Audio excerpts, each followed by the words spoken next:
Germination ছাড়া লাউয়ের বীজ যদি বপন করা হয় তবে লাউ চারা উঠবে কিনা এ নিয়ে আমাদের অনেক প্রশ্ন থাকছে আজকের ভিডিওতে A to Z টিপ সহ তোমাদের জন্য আজকের এই ভিডিও।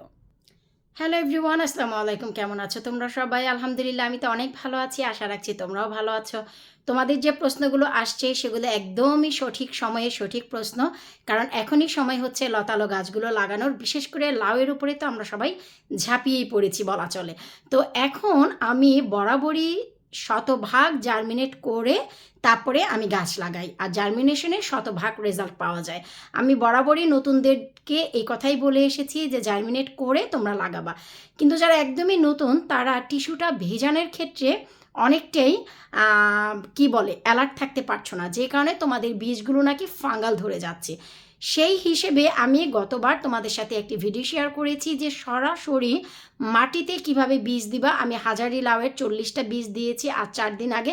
তো চলো সেটার রেজাল্ট আমরা একটু দেখে নেই, এতে করে তোমাদের সামনের সময়টা অনেক ইজি হয়ে যাবে ডিসিশন নেওয়ার জন্য। এই হচ্ছে আমার সিডিং ট্রে, নিশ্চয়ই তোমাদের মনে আছে। এই ট্রেতে আমি মাটি প্রিপেয়ার করে তারপরে কিন্তু 40টা হাজারি লাউয়ের বীজ এখানে বপন করেছি। শুকর আলহামদুলিল্লাহ, প্রতিটা বীজ থেকে চারা বের হচ্ছে, বোঝাই যাচ্ছে। এই পাশ থেকে কিন্তু বের হয়নি, কিন্তু সবগুলো মাটি কিন্তু ফুলে উঠেছে। এই যে একটু লক্ষ্য করলেই দেখবা, এই যে দেখো আমি মাটিটা সরাচ্ছি, এই যে দেখো প্রতিটা মাটি এই যে ফুলে উঠেছে। এই যে দেখো, এই যে দেখো প্রতিটা মাটি, এই যে প্রতিটা মাটি ফুলে উঠেছে। তার মানে এখান থেকে আমাদের চারাগুলো বের হবে। এই যে হাজারি লাউয়ের বীজ, এটা কিন্তু আমি পানিতে ভিজিয়ে রেখে তোমাদের সাথে নিয়েই তারপরে কিন্তু এই গাছগুলো বপন করেছি। আর এই গাছ, এই যে ট্রেটা বড় থাকার কারণে আমি হিটারের উপরও দিতে পারিনি। আমার সিটিংয়ে যে কী বলে উইন্ডোসেল, সেখানেও দিতে পারিনি, কারণ সেখানেও প্রতিনিয়ত গাছ হচ্ছে। যে কারণে আমি যে কাজটা করেছি, এই যে একটু লক্ষ্য করলেই তোমরা দেখতে পাবা, আমি কিন্তু এই যে লিডটা কিন্তু কখনোই খুলিনি। দেখো স্টিম হয়ে গেছে।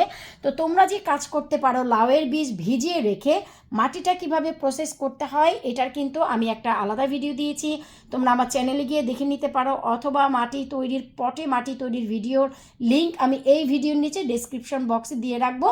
তোমরা সেখান থেকে দেখে নিতে পারো যে মাটিটা প্রসেস থাকলে তোমাদের এই যে দেখো চারা থেকে কিন্তু মানে বীজ থেকে খুব সহজেই চারা বের হয়ে যাবে। তোমরা যারা অনেক টেনশনে আছো নতুনরা, যে জার্মিনেশন করতে গিয়ে তোমাদের বীজগুলো পচে যাচ্ছে, কারণ তোমরা পানিটা খুব বেশি স্প্রে করে ফেলছো, এটাই হচ্ছে কারণ। না হয়তো টিস্যুতে জার্মিনেট করলে বীজ কখনোই পচার কথা না। তো সেই ক্ষেত্রে তোমরা এই পদ্ধতিটা অবলম্বন করতে পারো। হাজারি লাউয়ের পাশাপাশি আমি মধুমতি লাউয়েরও বপন করেছি, একই পদ্ধতিতে, কোনো জার্মিনেট করিনি। কারণ সবার এত প্রশ্ন যে আপু তুমি জার্মিনেট করলে আমরা দেখি 100% রুটিং হয়, আমরা জার্মিনেট করলে সেটা পচে যায়। তো চিন্তা করে দেখলাম যে আমি আমার পদ্ধতিটা এবছরের জন্য স্কিপ করে তারপর আমি এই কাজটা করে দিই। এই যে দেখো এগুলোও কিন্তু পানিতে ভিজিয়ে রেখে মধুমতি লাউ, এই যে দেখো এগুলো হচ্ছে, এই যে আমি একটু দেখাচ্ছি, এই যে দেখো এই যে মধুমতি লাউ। এটা হচ্ছে মধুমতি বা আমার বাগানের যেটা বড় লাউ, যেটাকে তোমার F1 হাইব্রিড লাউও বলা হয় বাংলাদেশে।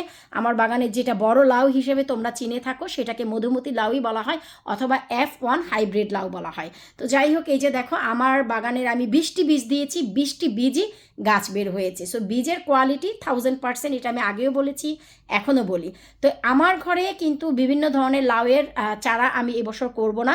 হাজারি লাউ করব, 56 ইঞ্চি লম্বা বাঁশ লাউ করব, মধুমতি করব, আর হচ্ছে বিন্দু লাউ করব।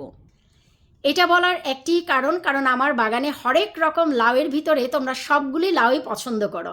আমি আমার বাগানে কিন্তু অতিরিক্ত যে ডিজাইনওয়ালা লাউগুলো, যেমন হোক্কা লাউ, হোমা লাউ, কলসি লাউ, এগুলি কিন্তু আমি করি না। আমি আসলে প্রিফার করি যে লাউটা আসলে আমি খাবো সেটাই, জায়গা কম, তাই অনেক ধরনের ফেন্সি লাউ করার সেই সুযোগ সুবিধা আমার কখনোই হয়নি। তাই আমার বাগানে হয় হচ্ছে হাজারি লাউ, হয় হচ্ছে বিন্দু লাউ, মধুমতি লাউ, 56 ইঞ্চি লম্বা বাঁশ লাউ, হাজারি বাঁশ লাউ, ছোট বাঁশ লাউ, সিলিন্ডার লাউ। তো এই লাউগুলো তোমরা সবাই পছন্দ করো অনেক বেশি। তো আমি 4 ধরনের লাউয়ের চারা করতে যাচ্ছি লাভলি ভিউয়ার্সের জন্য। এর বাহিরে তোমাদের যদি মনে হয় যে সেই পছন্দের লাউটা আমি করিনি, একবার তোমরা মোবাইলটা হাতে নিয়ে lavanikichen.co.uk-তে যাও, সেখানে গিয়ে ওয়েবসাইটে একবার ঘুরে দেখে আসো, লাউয়ের বেগুনের অনেক ধরনের ধামাকা মেগা অফার চলছে। সো এখনই যদি তোমরা বীজগুলো নিয়ে নাও, তোমরা কিন্তু ঠিক এভাবেই চারা করতে পারবা। তারপরেও আমি নতুনদের জন্য একদম মানে পারফেক্ট ওয়েতে আবারও নতুন করে টিস্যুতে কিভাবে জার্মিনেট করবা তার একটি ভিডিও নিয়ে আসবো।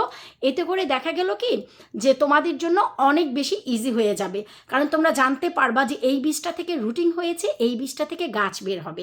যদি সরাসরি মাটিতে দাও, দেখা গেল তোমরা আমার কাছ থেকে বীজ নাওনি, নিয়েছো অন্য কোথাও থেকে, ইবে, আমাজন বা অন্য কারো কাছ থেকে, সেই বীজের কোয়ান্টিটি আমি বলতে পারবো না, কোয়ালিটিও আমি বলতে পারবো না, তাই না? সো সেই হিসেবে মাটির নিচে থেকেও যদি গাছটা না বের হয়, তোমাদের কিন্তু হাত থেকে সময় চলে যাবে। কিন্তু তোমরা জার্মিনেশন করলে জানতে পারছো যে এটা রুট বের হয়ে গেছে, এটা মাটিতে দিলে গাছ শতভাগ বের হবে।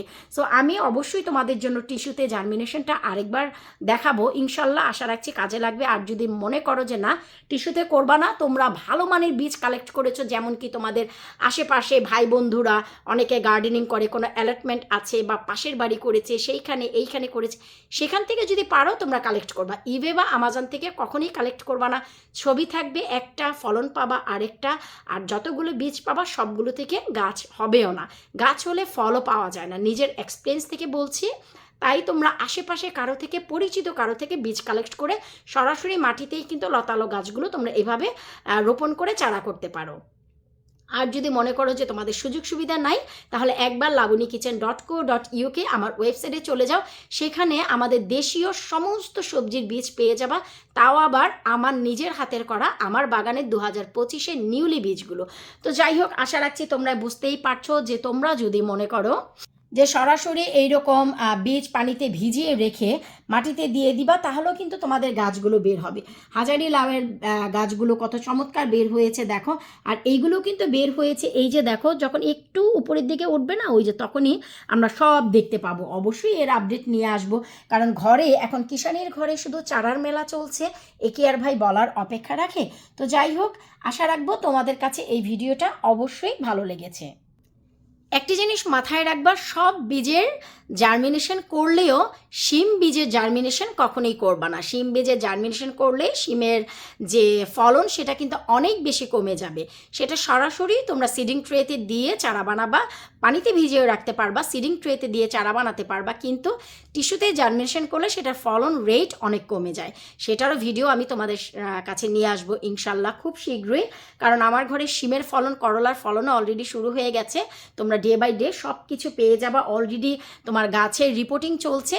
আর পরবর্তী ভিডিওতে আমি দেখাবো যে আমার কালো নাগা নিয়ে তোমাদের যাদের প্রশ্ন ছিল যে প্রি অর্ডারের জন্য, সেটার কি অবস্থা। অবশ্যই আমার চ্যানেলে নজর রাখবা, তাহলেই বুঝতে পারবা। বিদায় নিচ্ছে আজকের মতন, পরবর্তী ভিডিও দেখার আমন্ত্রণ জানিয়ে আল্লাহ হাফিজ।